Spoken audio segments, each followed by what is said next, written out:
Good day, everyone. Today I will be discussing the 25 Bible eras from Genesis to Revelation. Let's begin with the action of these 25 Bible eras in the New Testament: creation, fall, flood, Babel, patriarch, Moses, Joshua, judges, monarchy, division, exile, return, and anticipation. Next is the action in the New Testament.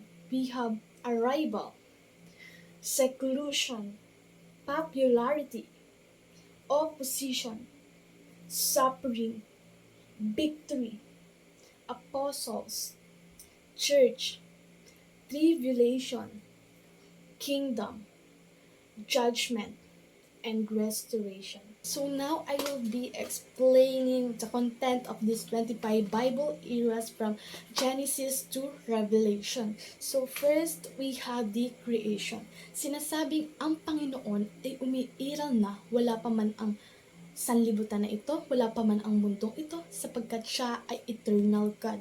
Eternal siya sapagkat siya ay walang pasimula at wala siyang katapusan. Kaya naman, sinasabing siya ay eternal sapagkat siya ay lumikha na agad. Nilikha niya ang mga angels and napakaraming anghel.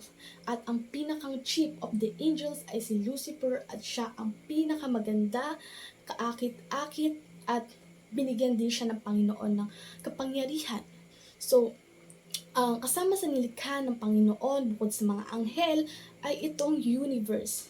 God created the universe, ang mga nakikita natin sa ating paligid, ang mga kalawakan, the stars, the moon, and the sun, ang mga animals, and yung mga plants, at mga dagat, at mga kapatagan na nakikita natin ay ni-create ng Panginoon. Walang bagay dito sa mundo ang hindi niya ni-create. So kaya naman, kasama sa ni-create ng Panginoon ay ang mankind or ang mga tao. Ang unang ni-create ng Panginoon ay si Adan at si Eva. Kaya naman, itong dalawang unang ni-create ng Panginoon ay nilagay niya sa Garden of Eden. Fall. So, nagsimula ang fall noong ang pinakamagandang anghel na nilikha ng Panginoon ay nahulog sa kasalanan, ay lahat ng magagandang plano ng Panginoon ay gusto na niyang sirain. Kaya naman, ang taong krineate ng Panginoon ay kanyang tinukso. Sa Garden of Eden ay kanyang tinukso si Eva na kainin ang bunga na nakakaalam na mabuti at masama.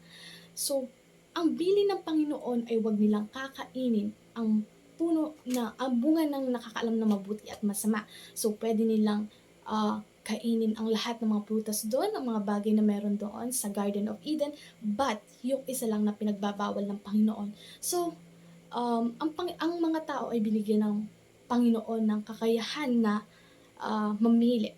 So, si Eva ay natukso ng serpent na ito, which is si Lucifer. So, nung natukso na siya ay doon na nagkaroon ng kasalanan. Doon na nagkaroon ng kasalanan sa sangkatauhan. Naman, nung sila ay nagkasala na, ang relasyon ng tao sa Panginoon ay nagkaroon na ng nawaglit na.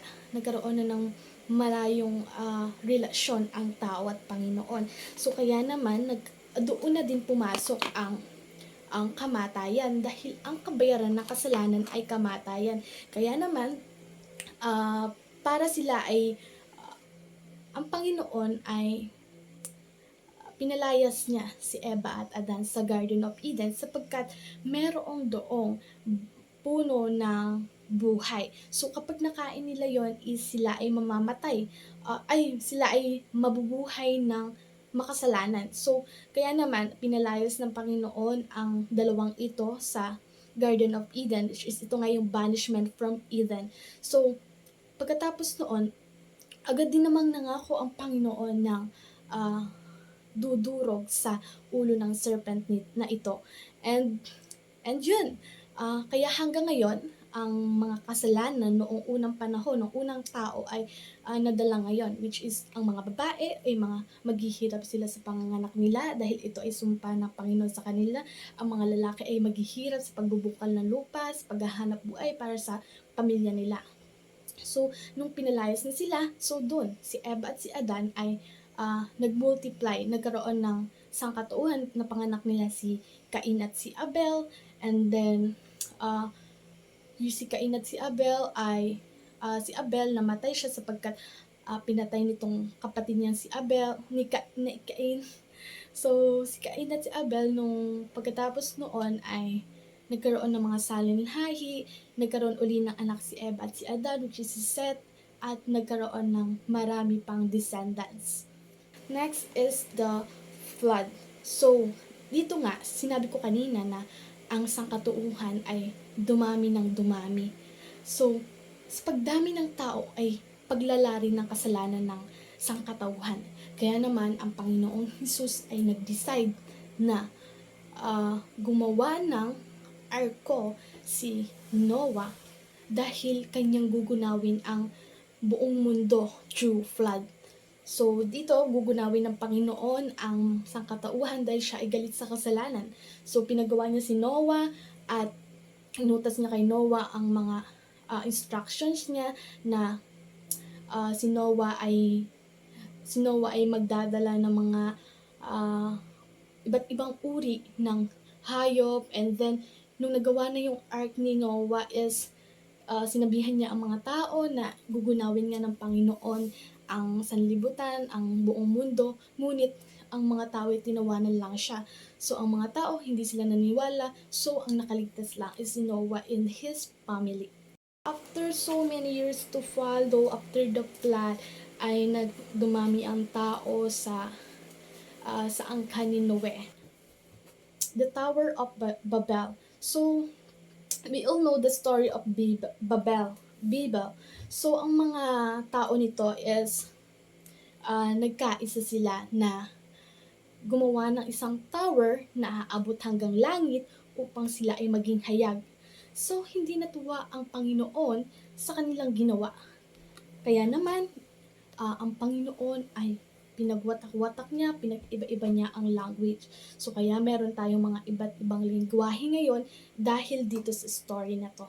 Dahil ang dahilan ng Panginoon ay hindi malabo na kalaunan ay gagawin ng tao ang kanilang magustuhan, kaya hindi iyon nagustuhan ng Panginoon. Next is patriarch. So, for the information of others, patriarch means the mga ninuno natin. So, kasama dito sa patriarchs ay ang pangako ng Panginoon kay Abraham. Pinangakuan siya na Abraham will be the father of the very large nation. And Abraham ay dadami ang lahi niya, ay kasing dami ito ng mga bituin, and si Abraham then ay through him ay makakatanggap tayo ng mga spiritual blessings. So, dito sa kwento ni Abraham ay sabi niya is dadami ang lahi niya. So, paano? So, ang asawa niya ay si Sarah. So, ang asawa niya ay si Sarah. So, matanda na si Sarah. So, paano dadami ang lahi niya gayong matanda na sila? So, kaya naman, itong si Abraham is nagtiwala siya sa Panginoon na siya ay bibiyayaan ng anak ng Panginoon. So, sinabi niya sa asawa niya na si Sarah ay magdadala nga dahil ito ay biyaya galing sa Panginoon. Ngunit tinawanan lang ito ni Sarah sapagkat matanda na nga siya. So, paano nga siya magkakanak? So, kaya naman, dahil sa tiwala ni Abraham ay natuloy pa rin ang pangako ng Diyos sa kanya. At ang pangalan ng naging anak nila ay si Isaac.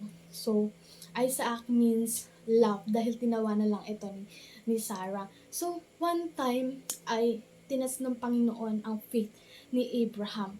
So, hindi niya maintindihan ng Panginoon. So, sabi niya is, ang tagal niyang hinintay yung anak niya. So, ang tagal niyang hinintay tapos ipapasacrifice lang niya. So, nagtiwala lang siya sa Panginoon. Kaya naman, dinala niya si Isaac doon sa bundok upang ialay nga dahil nakita ng Panginoon ng kanyang pananampalataya ay nag-provide ang Panginoon ng substitute sacrifice doon at nakita ang faith niya. So, next naman is si Isaac. Namatay na si Abraham dahil matanda na siya. Then Isaac, matanda na siya. Nagkaroon siya ng anak, si Isaac, which is si Jacob and si Esau. Si Jacob at si Esau ay nasa sinapupunan pa lang ng anak, which is yung ina nila na si Rebecca ay alam na nagsisipaan sila sa sinapupunan ng ina. And nung paglabas nga nila is ayun, nakita na ang magkapatid na ito ay talagang matalik na magkaaway sila. And alam natin ang story ni Jacob and Esau dahil noong malapit nang mamatay si Isaac ay inutusan niya ang anak niya si Esau na ipagluto siya ng masarap na ulam. Ngunit inagawan siya ni Jacob. So, nagpanggap siya na si Esau, kaya naman sa kanya ibinigay ang basbas ng kanyang ama. And then, ang next ay Israelites in Egypt. So, dumami ng dumami ang tao sa Egypt. Ang mga Israelites sa Egypt. Parang masasakop na ng mga Israelita ang Egypt. Kaya naman ito ay kanilang inalila ang mga Israelites doon sa Egypt na bayan ng Egypt. So kaya naman ang Panginoon ay tinawag niya si Moses. Moses has called to leadership. Narinig ng Panginoon na ang kanyang bayan ay humihingi ng tulong. So kaya naman tinawag niya si Moses to lead the Israelites out from Egypt. So nandito alam natin ang story ni Moses na nagpakita ang Panginoon sa kanya through burning bush at sinabihan nga siya ng Panginoon na ilabas ang mga Israelita sa Egypt. So doon nangyari ang plagues and Passover dahil hindi nga palabasin ang mga Israelites ay nagpadala siya ng mga salot, which is ang 10 salot ay ang pagkamatay ng unang anak. So kaya naman namatay ang anak. So dahil siya ay nagmamatigas na hindi niya palabasin ng mga Israelita. So kaya naman ang mga Israelita ay nakalabas. Pinayagan din sila dahil namatay na nga ang anak niya.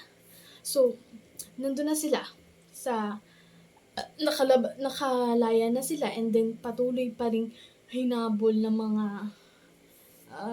mga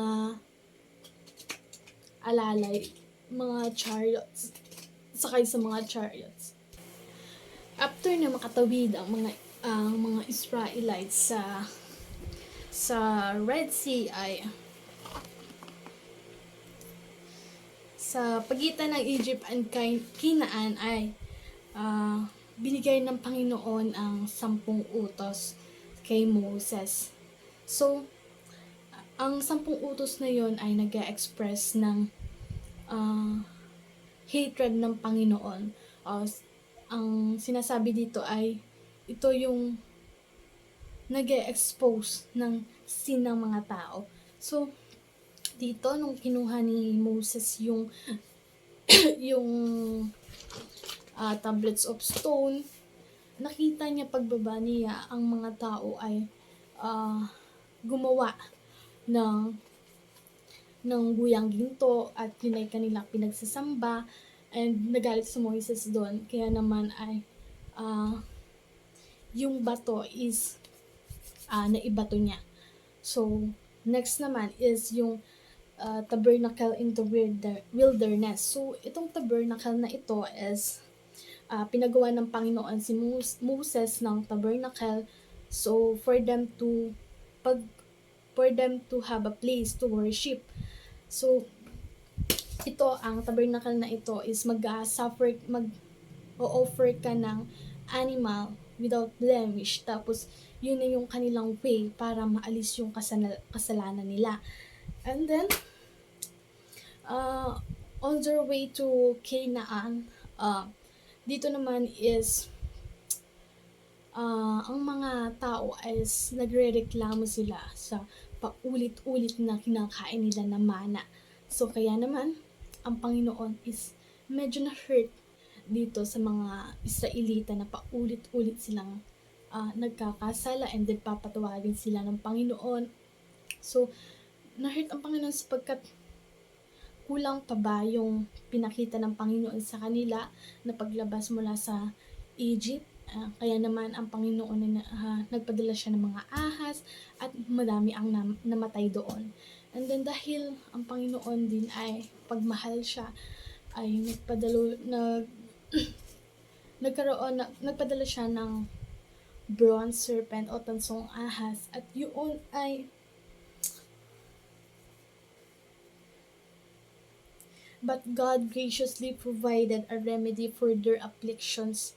Ang Panginoon, sinasang-alang-alang pa rin niya ang mga tao, kaya naman nag-provide siya ng bronze serpent o tansong ahas na itataas ni Moses, at kung sino man ang manampalataya doon, tumingin doon, ay hindi mamamatay. So, ito din ay representation ng mangyayari sa darating na Misaya or Panginoong Jesus. Siya ay itataas din, at kung sino man ang tumingin doon ay tumingin doon at manampalataya ay hindi mamamatay.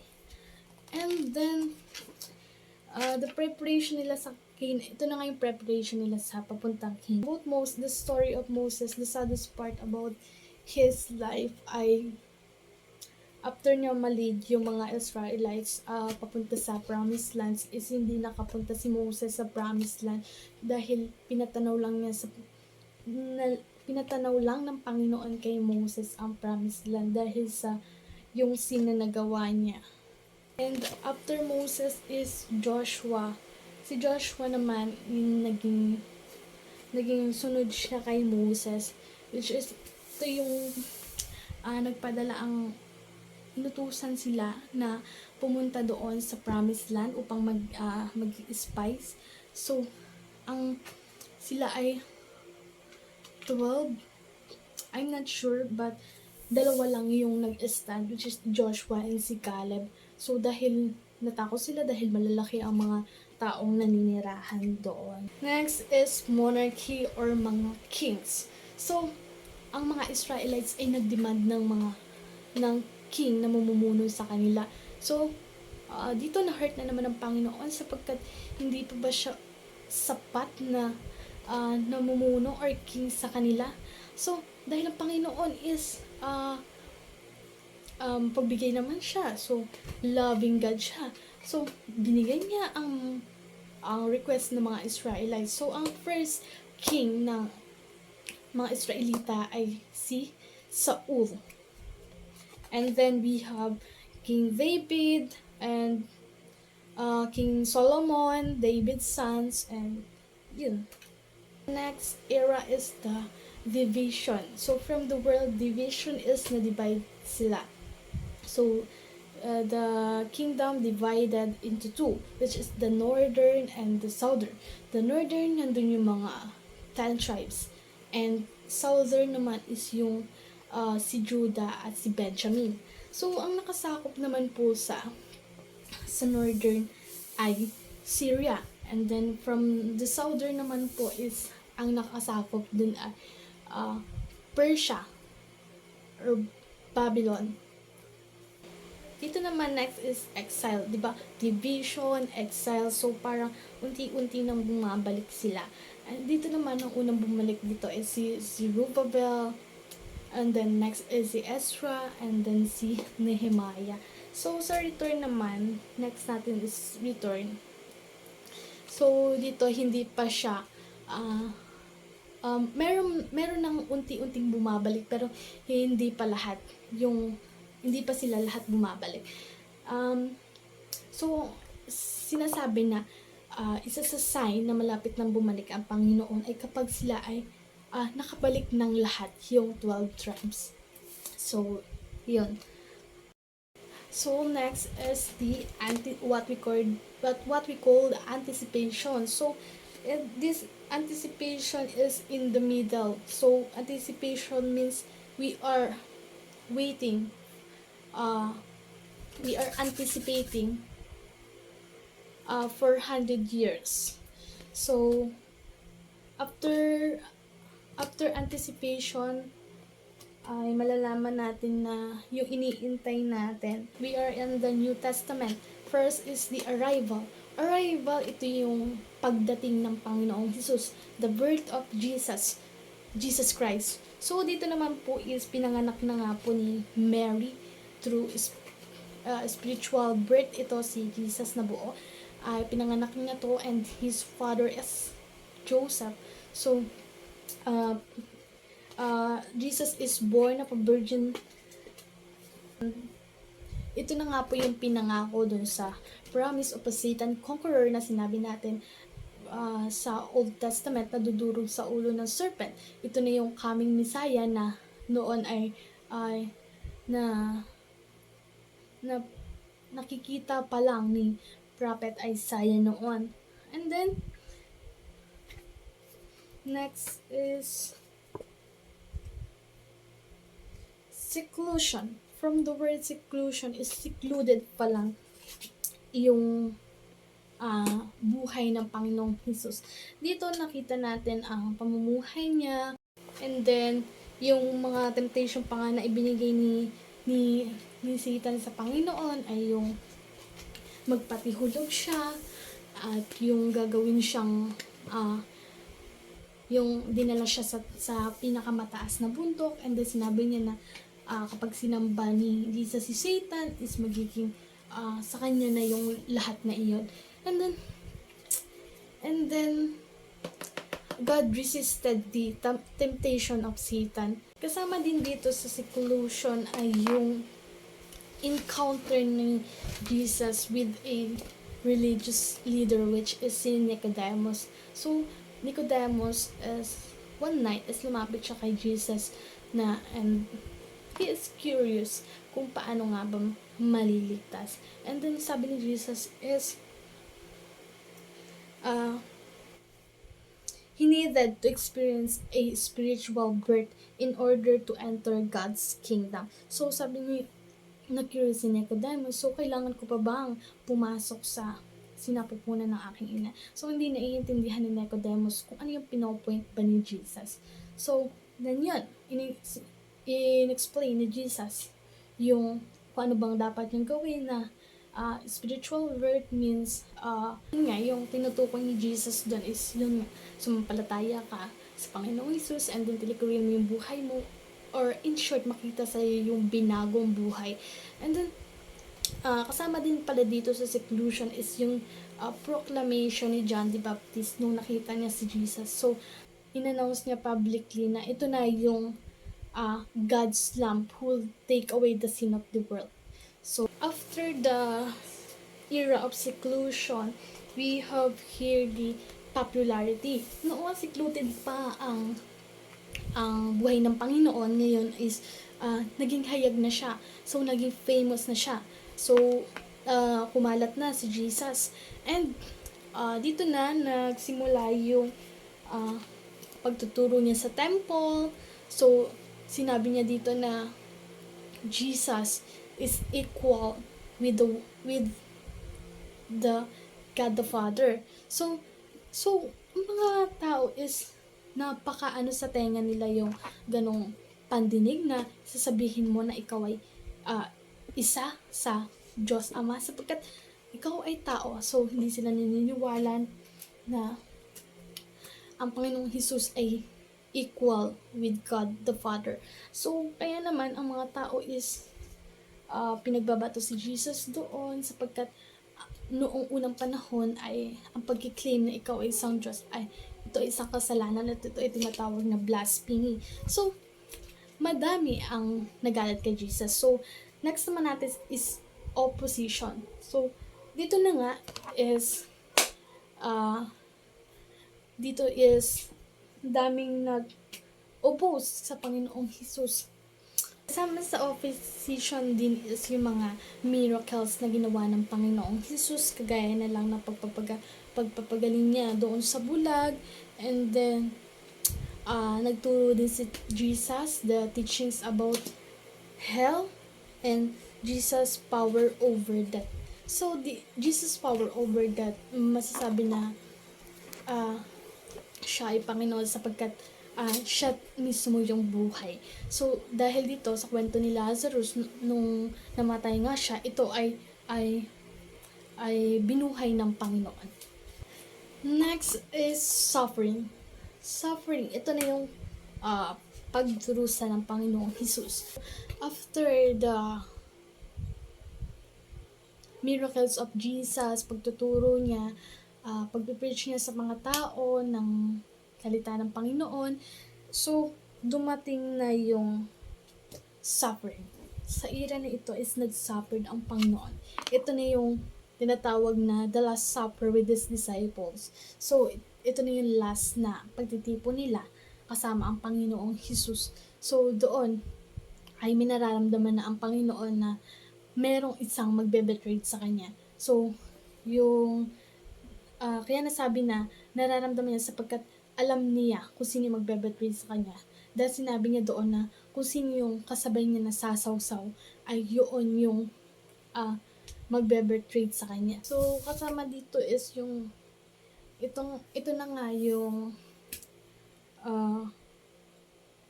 alam ng Panginoong Jesus na ibibetray siya ni Judas Iscariot. So, ito na nga yung time na nung hinalikan siya ni Judas, one of his disciples, ay hindi, ang Panginoong Jesus dito ay inarrest siya, pero hindi siya lumaban dito. So, ang Panginoon ay willingly submitted himself to his captors dahil alam niya ang kanyang kapalaran. So, niyarap siya sa mga civil court at dito naman na pagdesisyonan at ng mga tao na siya ay ipako sa krus. The crucifixion of Jesus.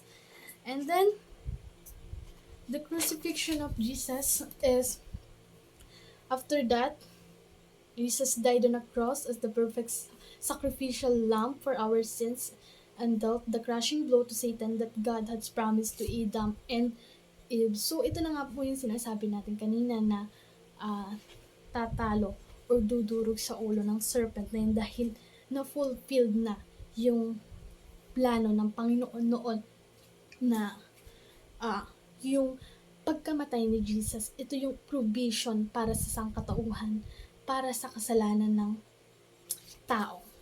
So, after Jesus suffering, pagkatapos ng suffering ng Panginoong Jesus, after 3 days, is nag-resurrect ang Panginoong Hesus Kristo sapagkat siya ay talagang tunay na Diyos, anak ng Panginoon.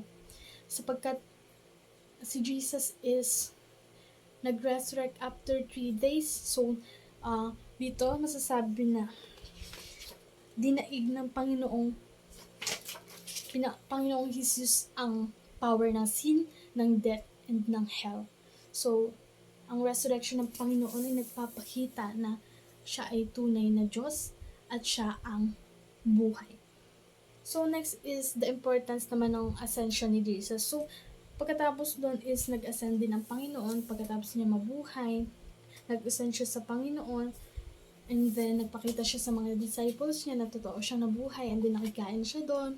So, ang Panginoon ay muling aakyat sapagkat kanyang ihahanda ang ating titirahan. So, kung sino yung Jesus na nakita ng mga disciples, ay yun din yung Jesus na bababa muli o muling pagbabalik ng Panginoon. So, pagka-ascend ng Panginoon, the victory of Jesus, pagka-ascend niya is, nangako ang Panginoon na bababa ang banal na espiritu sa mga apostles niya, and then ito na nga yung era ng mga apostles. So, nung dumating ang banal na espiritu at nanahan sa mga tao, ay nagsimula silang mangaral. Apostles, then Peter proclaimed the good news about the life of Jesus, the death of Jesus, the resurrection of Jesus, and the ascension of Jesus. And then, uh, pagkatapos mangaral ng mga apostles is nagkaroon ng church. Nabuo ang church noon. And then, 2,000 years of church history, Jesus returns for believers. So after nga na mangaral ng mga apostles is nagkaroon tayo ng church. So as Jesus promised to His believers is babalik siya para kunin tayong mga mananampalataya. So kung sino man ang mga nananampalataya sa Kanya is makakasama dito. Next one is the tribulation. So we have the tribulation. A future period of tribulation. So, ang tribulation ay nahahati sa dalawa. So, the first 3.5 years, dito is may mga lalabas ng mga false prophets, si Antichrist, yung mga bulaang mga tagapagturo, ganyan, na sasabihin nila na sila yung pinangakong Messiah na darating niya. So, sa una is peace pa lang. So, ang mga tao is, kung magpapatatak ka, is, mapapasa kanila ka na. Or parang, sa hell ka na mapupunta. So, ang tanging escape lang dito is, kapag ikaw ay nagpapugod ka ng ulo. And then, kapag, kunwari is, believer ka, tapos, hindi ka napasama sa rapture. Tapos, ang choice mong pwedeng gawin, para mapupunta ka sa heaven, ay, or sa piling ng Panginoon, ay magpapugot ka ng ulo. And then, dito na sa 3.5 year is malalaman na nila na yun pala ay mga false nga, mga fake na sabi nila mga Messiah daw. So, dito is babalik ang Panginoong Jesus. At dito naman is kasama sa tribulation yung Jesus returns as King na. So, kingdom, the future earthly kingdom of Jesus Christ. So, dito naman is makikipaglaban ang Panginoon. Kasama tayo mga believer, makikipaglaban siya upang daigin ang kasamaan nga at upang mapatunayan na ang Panginoong Jesus ay mas malakas kaysa sa kanila. Siyempre makikipaglaban pero matatalo pa rin sila. So dahil mas makapangyarihan nga ang ating Panginoong Jesus. Next naman po natin is the judgment. The judgment, dito naman po is ito na yung final doom ni Satan. Ilalagay siya ng Panginoong Jesus sa final doom, sa bottomless pit for 1,000 years. And kasama din dito is the great white judgment, kung saan doon hahatulan tayo ng Panginoon, kung tayo ba ay nakasulat sa aklat ng buhay, is kung hindi naman is ikokondem tayo ng Panginoon na tayo hindi niya kilala. So, kaya naman tayong mga tao is, ang kailangan lang natin gawin is manampalataya sa Panginoong Jesus hanggat hindi pa huli ang lahat at hindi pa nangyayari ito. Kasi papunta pa lang tayo dito is, kung sino man ang makakapanood nito or magkaroon kayo ng idea na yun nga, ganun ang mangyayari, nakaplano ang lahat sa tamang panahon ng Panginoon ay gugunawin niya ito at mangyayari ito, the judgment, the tribulation, and the destruction of heaven and earth, dahil ito ay gugunawin na ng Panginoon sapagkat i-restore niya ulit. Ito na yung the new heavens and new earth, the new Jerusalem, ibababa ng Panginoon dito pagkatapos ng lahat ng ito. And then, let's end the 25 Bible eras.